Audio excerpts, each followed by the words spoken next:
Allez, une nouvelle interview à l'université d'été de l'Anacofi. Je suis maintenant avec Patricia Cavé. Patricia, bonjour. Bonjour Frédéric.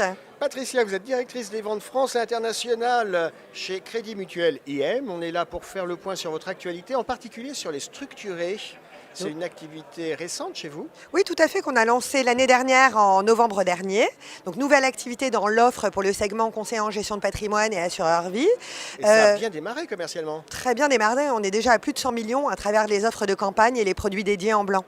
Bon, vous êtes sur quel type de sous-jacent? Parce que des structurés, il y en a quand même pas mal sur la place de Tout à Paris. fait. Ce qui vous différencie avec Ginko, c'est quoi? Pour le moment, et par rapport en fait aux caractéristiques de marché, on a plutôt fait des autocalls sur stock, sur titre, Sur des valeurs. que sur des indices. Maintenant, on reste soucieux en fait des opportunités de marché et de proposer en fait des produits adaptés en fonction des conditions Oui, de marché. puisque vous fonctionnez aussi en marque blanche. Tout C'est à que fait. Si le partenaire souhaite un produit entre guillemets à ses couleurs, vous êtes capable de le faire. Complètement. Des paniers de titres, des indices, des produits ESG, ISR, sans problème. Ok.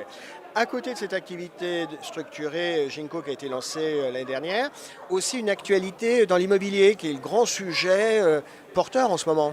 Ah, complètement. Crédit Mutuel Asset Management propose un produit qui s'appelle CMM Pierre, qui offre la possibilité d'investir dans des foncières cotées. D'accord. Liquidité par rapport au SCPI, du coup. Diversification. On a investi en Votre Allemagne. alors c'est la question que je vais vous poser. Votre scope géographique, c'est quoi? France, Allemagne? C'est l'Europe, mais on est très présent en ce moment sur l'Allemagne, sur les pays nordiques, qui présentent de nombreuses opportunités. D'accord. Nordique, quel pays par exemple? Norvège, Suède. Très bien. Et là, le type d'investisseur, c'est des gens qui veulent aller sur la pierre, mais en ayant de la liquidité. Oui, Et de la journalière. diversification. Exactement. D'accord. Et puis, je crois que dans les tuyaux, chez vous, il y a un nouveau fonds.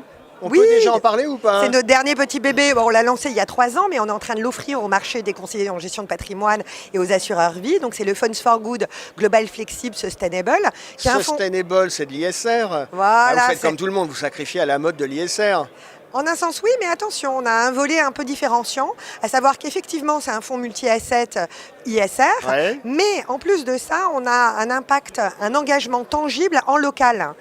C'est-à-dire qu'une partie des profits du produit sont en soutien, sont redonnés sous forme de prêts d'honneur à des entrepreneurs qui souhaitent lancer leurs entreprises, qui veulent faire du microcrédit, mais qui ne peuvent pas, qui n'ont pas forcément les 10 ou 20% qu'il faut pour débloquer. Le Kickstarter qui permet d'avancer. Exactement. Et nous, on le fait en prêt d'honneur, plus accompagnement et coaching de ces entrepreneurs. Comment vous identifiez les entrepreneurs que vous allez accompagner? Alors, on a noué des accords notamment avec l'ADI en France, qui nous D'accord. envoie des dossiers. Donc nous, ce qu'on cherche, c'est des gens plutôt débancarisés, des chômeurs de longue durée, qui ont du mal à faire passer leur dossier auprès de l'ADI, parce qu'il manque ces 10-20%. Leur projet est tangible, leur projet fait sens et ils ont besoin en fait de ces fonds. Nous, on réanalyse le dossier et on débloque ces 10-20% plus un accompagnement, et ça en local. Et ça, c'est très concret surtout, parce que beaucoup de gens disent je fais du sustainable, et puis on dit ah ouais, concrètement c'est quoi, et on a envie de savoir ce que c'est, et là on a une illustration concrète. Combien de dossiers déjà soutenus? On a une idée? En France, on est à une 20aine de dossiers déjà, mais on pourrait déployer beaucoup plus. D'accord. Patricia Cavé, c'est une belle initiative. Merci d'avoir été avec nous. Merci à vous.